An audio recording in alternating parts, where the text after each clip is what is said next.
ሰላም ጤና ይስጥልኝ ተመልካቾቻችን ከትግራይ ቴሌቪዥን የአማርኛ ቋንቋ ዜናዎቻችን ይዘን ቀርበናል። ከዜናዎቹ ጋር ማዕድ ኃይለም። በቅድሚያም የትግራይ ግብርናና ተፈጥሮ ሀብት ቢሮ የትግራይን የምግብ ዋስትና ለማረጋገጥ የተሻለና በዓለም ገበያ ተወዳዳሪ የሆነ ምርት ለማቅረብ እየሰራ እንደሚገኝ ገለጸም። ቢሮው ይህንን የገለጸው በትግራይ ሰሜን ምዕራባዊ ዞን አርሶ አደሮች በክላስተር ተደራጅተው የዘሩትን የስንዴና የማሽላ አዝርዕትን በተመለከተበት ጊዜ ነው። የኢየሩሳሌም ገብረመድህን ዘገባ ሙሉ ብርሃን ዳርጌ አዘጋጅተዋለች። የትግራይ ግብርናና ተፈጥሮ ሀብት ቢሮ በታሕታይ ቆራሮና አስገደ ወረዳዎች የማሽላና የጤፍ ምርጥ ዝርያዎችን ተጠቅመው በክላስተር የዘሩ የአርሶ አደሮች ማሳን ተመልክቷል። በታሕታይ ቆራሮ ወረዳ በለስ ቀበሌ 43 አርሶ አደሮች የ2017-18 የምርት ዘመን ምርትና ምርታማነትን ለማሳደግ የጤፍ ምርጥ ዘርን በክላስተር በመዝራት የተሻለ ምርት ለማግኘት ተስፋ መሰነቃቸውን ገልጸዋል። ካፍቱን አይቅንም ህይገን ሓደ በመስመር ተዘርኡ ስለዘሎ በክላስተር በመዘራቱ ከዚህ ቀደም ከነበረው ያሁን ይሻለ ነው። ጥሩ ለውጥ አለን። ማዳበሪያም አንጠቀምም ነበር። አሁን ግን ማዳበሪያም ጸረ አረሙንም በደንብ ተጠቅመናል። በመሆኑም የሻለ ምርት ለማግኘት ተስፋ አለን። አርሶ አደሮቹ አክለውም ለምርታማነት በቂ የሆነ ዝግጅት በማድረግ ፈጥነው ሊደርሱ የሚችሉ መልካ የተባለ የማሽላ ምርጥ ዘርና ሌሎች አዝርዕቶች መዝራታቸውን አውስተዋል። ምርታቸው ተወዳዳሪ ሆኖ ወደ ገበያ እንዲቀርብም በባለሙያዎችና አመራሮች ድጋፍና ክትትል እንዲደረግላቸው ጠይቀዋል። መጸለም ዝባል ውን ኔሩ በጣም ያጥቃና ኔሩ መጸለም የሚባል ምርታችን የሚያበላሽ አረም ነበር። አሁን ግን ፍግ ዘመናዊ ማዳበሪያ እንጠቀማለን። ምርታችንን ሲያበላሽ የነበረ አረም አሁን ስለማይወጣ ምርታችን የተሻለ እንደሚሆን እናምናለን።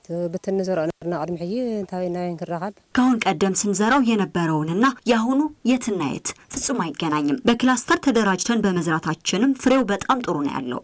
በትግራይ ደረጃ 204,000 ሄክታር መሬት በጤፍ፣ ማሽላ፣ ስንዴ፣ ሰሊጥና በቆሎ ሰብሎች መሸፈኑን የገለጹት የትግራይ ግብርናና ተፈጥሮ ሀብት ቢሮ ኃላፊ ዶክተር ኢያሱ አብርሃ በክላስተር ከተዘራው ሰብል በአማካኝ ከሄክታር 27 ኩንታል ለማግኘትና እንደ ክልልም 17 ሚሊዮን ኩንታል ምርት ለመሰብሰብ ዝግጅት መደረጉ አስታውቀዋል። ክላስተር መፍሬት ሀበስቶት በማዕከላዊ 17 ኩንታል ክነግኒ በአመቱም 16-17 ሚሊዮን ኩንታል ለማግኘት አቅደናል። ካስቀመጥነው እቅድ ምርታማነት በመጠን በጥራት የላቀ ሆኖ ተወዳዳሪነትን እናሳድጋለን ብለን ስለያዝን የሚያዋጣንም በትጋት መስራት ነው።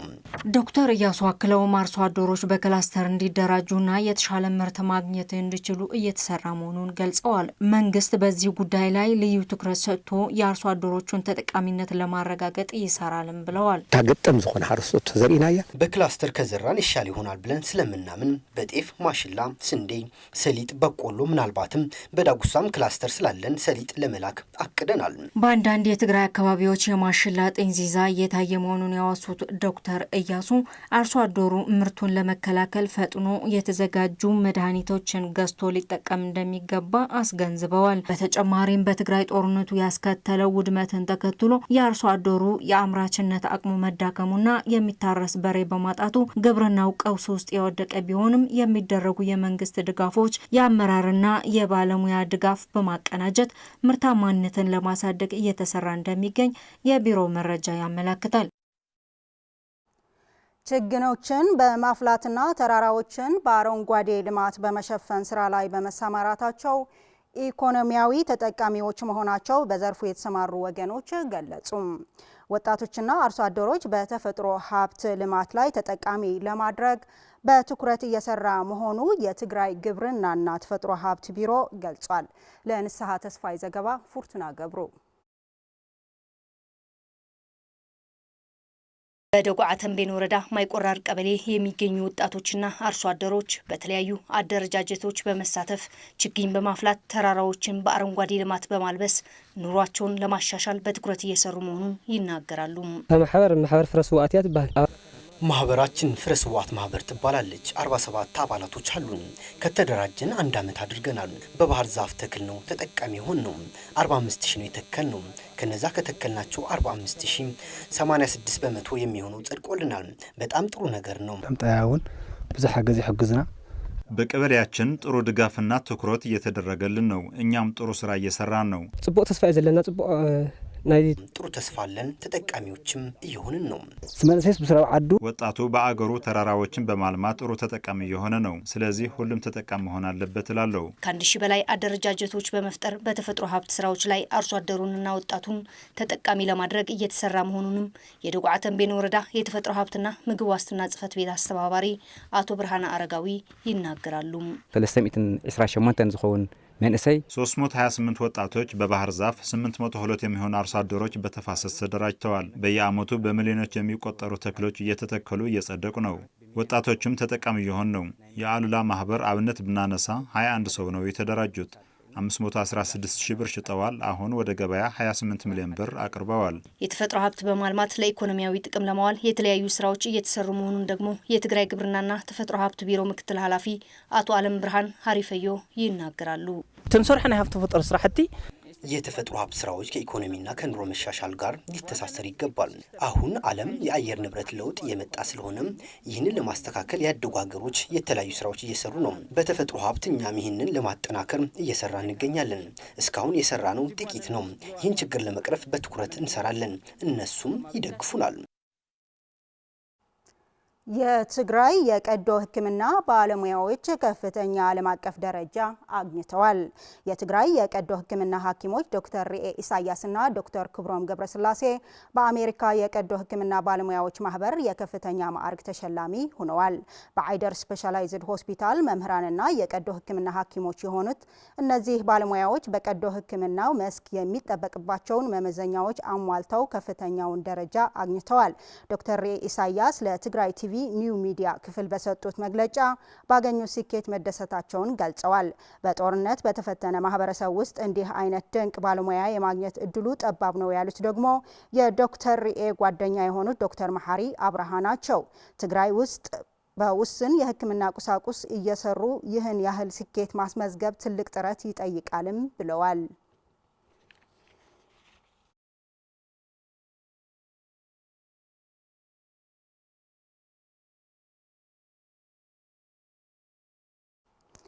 የወጋገን ባንክ አክሲዮን ማህበር ባለፈው የበጀት ዓመት በታሪኩ ከፍተኛ የሆነውን በታክስ 13.5 ቢሊዮን ብር ገቢ ያስመዘገበ መሆኑን የባንኩ የቦርድ አስታውቋል። ባንኩ ባካሄደው 32ኛ መደበኛ የባለ አክሲዮኖች ጠቅላላ ጉባኤ የሰራተኞቹን ቁጥር ከ5500 በላይ በማድረስ ለደንበኞቹ የቴክኖሎጂ ተጠቃሚ ማድረጉን ነው የገለጸው። ክብሮም ሰሎሞን ከአዲስ አበባ የላከልን ዘገባ አለ። ታደሰ ልጅአለም ያቀርበዋል። ወጋገን ባንክ 32ኛ መደበኛ የባለ አክሲዮኖች ጠቅላላ ጉባኤ ዛሬ መስከረም 27 በአዲስ አበባ ከተማ አካሄደ። የወጋገን ባንክ ቦርድ ሰብሳቢ አቶ አብዱ ሹ ሁሴን ለጉባኤተኛ ባደረጉት ንግግር እንደገለጹት ባንኩ ባለፈው ዓመት በነበረው ጠንካራ አፈጻጸም በታሪኩ ከፍተኛ የሆነውን የብር 13.5 ቢሊዮን ገቢ ማስመዝገቡን ገልጿል። ይህም ካለፈው በጀት ዓመት ጋር ሲነጻጸር የ38 በመቶ እድገት እንደሚያሳይ ተናግሯል። የአንድ አክሲዮን ትርፍ ወደ 46.10 በመቶ ማደጉን የገለጹት አቶ አብዱሹ ሁሴን በተጠቀሰው በጀት ዓመት ከታክስ በፊት በታሪኩ የላቀ ሆኖ የተመዘገበው የብር 3.85 ቢሊዮን ትርፍ እንዲገኝና ይህም ካለፈው በጀት ዓመት ተመሳሳይ በወቅት ጋር ሲነጻጸር የ73 በመቶ ብልጫ እንደሚኖረው ተናግረዋል። አቶ አብዱሹ ሁሴን በንግግራቸው የባንኩ ጠቅላላ ካፒታል በ39 በመቶ በማደግ ብር 12.8 በመቶ ብልጫ በማሳየት በበጀት ዓመቱ መጨረሻ ወደ ብር 84.7 ቢሊዮን ማደጉን የቦርድ ሰብሳቢው ተናግሯል። ወጋገን ባንክ በመቀለ ከተማ ባለ 25 ፎቅ የራሱን ህንጻ በመገንባት በግልጽ ጨረታ ለኮንትራት ተሰጥቶ በመፈራረም ወደ ስራ በመገባቱ በተያዘለት የጊዜ ገደብ መሰረት ህንጻው ተጠናቆ ስራ እንደሚጀምር በወቅቱ ተናግሯል።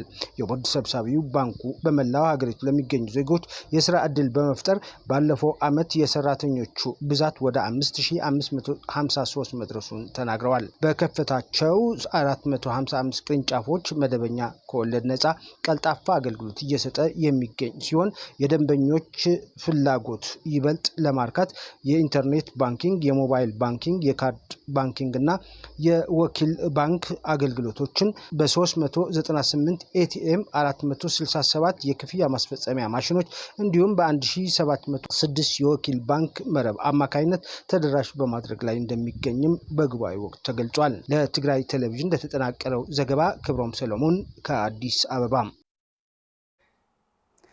ዘገባው ያቀረበልን ክብሮም ሰሎሞን ነበር። በመጨረሻም ከውጭ የአሜሪካው ፕሬዝዳንት ዶናልድ ትራምፕ በጋዛ የሰላም እቅድ ከሙሉ ስምምነት ለመድረስ ጥሩ እድል መኖሩን ገለጹ። ፕሬዝዳንቱ ይህንን ያሉት በዋይት ሃውስ ለጋዜጠኞች በሰጡት መግለጫ ሲሆን ስምምነት ላይ የመድረስ እድላችን ሰፊ ነው፣ ዘላቂ ስምምነት ይሆናል ሲሉም ተደምጠዋል። ለቢቢሲ ዘገባ ታሪክ ፍስሐ። የጋዛን ጦርነት ለማስቆም አሜሪካ ያረቀቀችው የሰላም እቅድ በግብጽ ሻርም ኤል ሼክ ውይይት እንደሚቀጥል ተገልጿል። ቀጥተኛ ያልሆነው ውይይት የሰላም እቅዱ የመጨረሻ ስምምነት ላይ እንዲደረስበት ያስችላልም ተብሏል። የግብጽና ፊልስጤም አመራሮች ለቢቢሲ እንደገለጹት ከሆነ ውይይቱ እየተካሄደ ያለው እስራኤላውያን ታጋቾችና ፍልስጤማውያን እስረኞች የሚለቀቁበት መንገድ ለማመቻቸት ነው። የእስራኤል ጠቅላይ ሚኒስትር ቤንያሚን ኔታንያሁ በቀጣይ ቀናት ታጋቾች እንደሚለቀቁ ተስፋ አለኝ ሲሉ ተደምጠዋል። የአሜሪካው ፕሬዝዳንት ዶናልድ ትራምፕ በዋይት ሃውስ ለጋዜጠኞች በሰጡት መግለጫ ስምምነት ላይ የመድረስ እድላችን ሰፊ ነው፣ ዘላቂ ስምምነትም ይሆናል ብለዋል። የተለያዩ ሀገራት መሪዎች የሰላም እቅዱን እንደሚደግፉም እየገለጹ ይገኛል ተብሏል። አንድ ከፍተኛ የእስራኤል ደህንነት ኃላፊ እንዳሉት ደግሞ የመጀመሪያው ዙር ውይይት ታጋቾችን ማስለቀቅ ላይ ያተኮረ ነው። ሐማስ የመጀመሪያውን ደረጃ እንዲያጠናቅቅ ጥቂት ቀናት እንደሚሰጡትም ተነግሯል። ጦርነቱን ለማስቆም ተስፋ የተጣለበት የሰላም እቅድ ስኬታማ ከሆነ ትልቅ እርምጃ ይሆናልም ተብሏል። የአሜሪካ ልዩ መልእክተኛ ስቲቭ ዊትኮፍ፣ የትራምፕ ልጅ ባለቤት ጃሬድ ኩሽነር እና የኳታር የውጭ ጉዳይ ሚኒስትር ሼክ መሐመድ ቢን አብዱልራህማን አልታሂኒም በውይይቱ እንደሚገኙም ተጠቁሟል። ትራምፕ ታጋቾች የሚለቀቁበት የመጀመሪያው የሰላም እቅዱ ክፍል በዚህ ሳምንት ይጠናቀቃል ብለው እንደሚያምኑም ገልጸዋል። ሐማስ ጠቃሚ በሆኑ ነጥቦች እየተስማማ ነው፣ ስምምነት ላይ እንደርሳለን የሚል ጽኑ እምነት አለኝም ብለዋል ትራምፕ። ለውይይቱ ቅርብ የሆኑ የፊልስጤም ባለስልጣን ለሮይተርስ እንደተናገሩት ሰኞ ከሰዓት የውይይቱ የመጀመሪያ ዙር የተጠናቀቀ ሲሆን ሁለተኛው ዙር ደግሞ ማክሰኞ እንደሚቀጥል አመላክተዋል። አልቃህራ የተባለው ለፊልስጤም መንግስት ቅርብ የሆነው መገናኛ ብዙሃን እንደዘገበው የመጀመሪያው ቀን ውይይት በአዎንታዊ ሁኔታ ተጠናቋል። ትራምፕና ኔታንያሁ የተስማሙበት የሰላም እቅድ 48 እስራኤላውያን ታጋቾች እንዲለቀቁና ግጭት እንዲቆም ያስችላል። ከታጋቾቹ መካከል 20 የሚሆኑት በህይወት እንዳሉም ይታመናል። እስራኤላውያን ታጋቾች ሲለቀቁ እስራኤል በምላሹ በመቶዎች የሚቆጠሩ ፊልስጤማውያን እስረኞችን እንደምትለቅ ተገልጿል።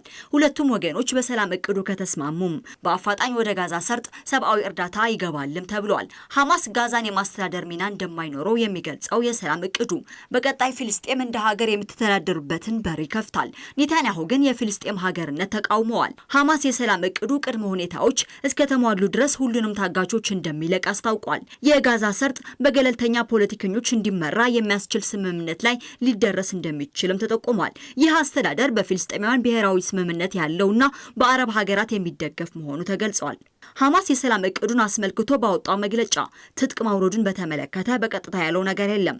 ጋዛን ለወደፊት ማን ያስተዳድራታል የሚለውን በሚመለከት የፊልስጤማውያንን መብት ባስጠበቀ ሁኔታ ብሔራዊ ውይይት እየተካሄደ እንደሚገኝና ሐማስም የውይይቱ አካል እንደሆነ ገልጿል። ሐማስ ከዚህ ቀደም እንደሚያደርገው በሰላም እቅዱ ላይ ቀይ መስመሮች በሚል የማይቀበላቸው ነጥቦች በግልጽ አለማስቀመጡ የውጭ ጫና እንደበረታበት ያሳያልም ተብሏል። ዘገባው የቢቢሲ ነው። ተመልካቾቻችን ለሰዓቱ ያዝናቸው ዜናዎቻችን በዚህ አበቁ። ከቀሪው የትግራይ ቴሌቪዥን ፕሮግራሞች ጋር መልካም ቆይታ ይሁንላችሁ።